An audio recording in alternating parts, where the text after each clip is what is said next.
So let's just talk about use callback hook in React. So the use callback hook is mainly used for performance optimization.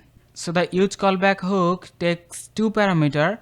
First of all, it takes one callback function, and the second parameter is one dependency array.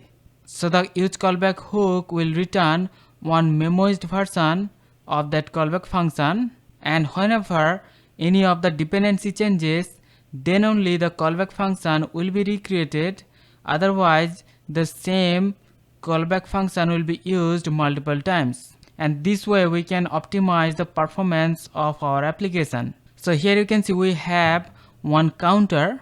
So whenever we click on this button, the count will increase and the count will be shown right here, and you can see the counter is working properly. Now the problem with this is that whenever the component re-renders, every time the function is recreated, and this way if we have multiple functions like this can affect the performance of the application. Now to optimize that, we can memoize this function by using the use callback hook. So first of all, we have to import use callback hook, and then we're gonna pass this callback function as the first parameter, and the second parameter we're gonna pass one dependency array.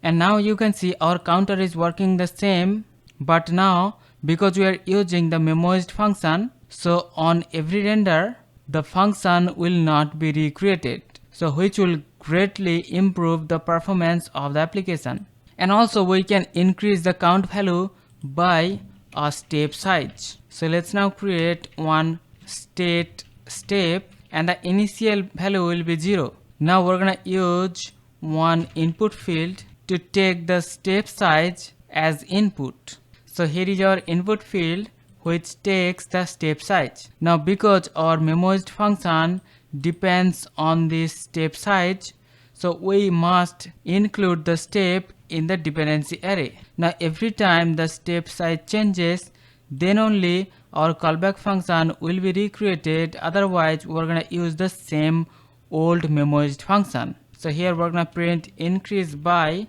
the step size. Now we can input the step size of the increase, and then we can increase by the value, and you can see our counter is working properly. So this way we can create one memoized function using the use callback hook, and we can avoid unnecessary re-render, and we can optimize the performance. So hope you understand the concept. See you in the next one. Take care.